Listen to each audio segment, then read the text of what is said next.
Hello and welcome to a new Matrikon Data Broker 2.4 video.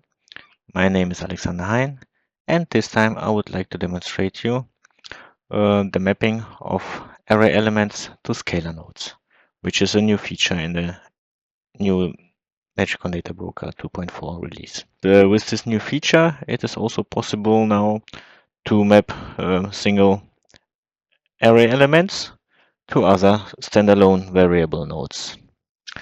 So yeah, let me show you how this works. So here is my demo environment again.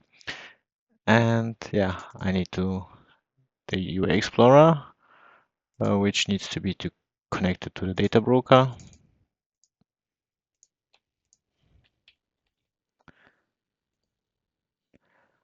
Okay, so now let me switch to the data mapping menu. And here we can actually start with the mapping.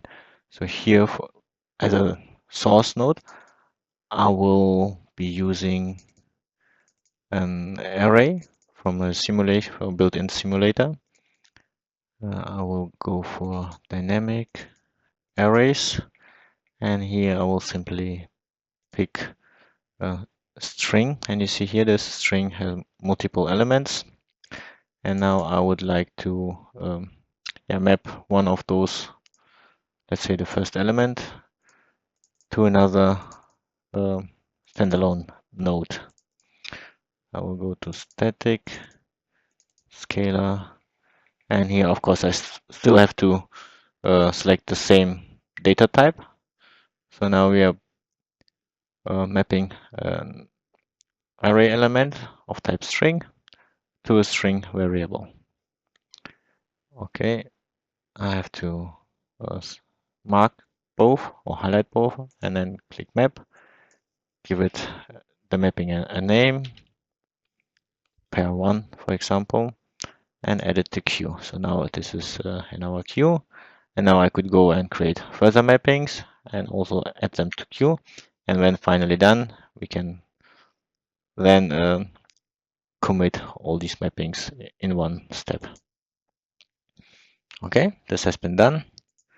So now I have this mapping here, and I can also show you the result. Now I will go for the static scalar string, and usually it should be static, but now being constantly overwritten by the dynamic one, you see we always get a new value because this is the one which is being mapped from the source tag.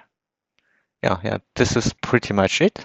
I hope you find this little demo useful and helpful, and would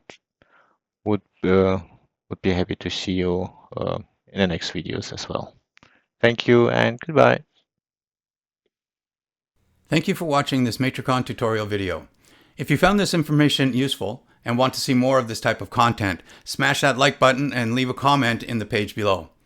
Don't forget to subscribe to this Matrikon videos channel for more tutorials and other related videos, and ring the bell to get updates on new content.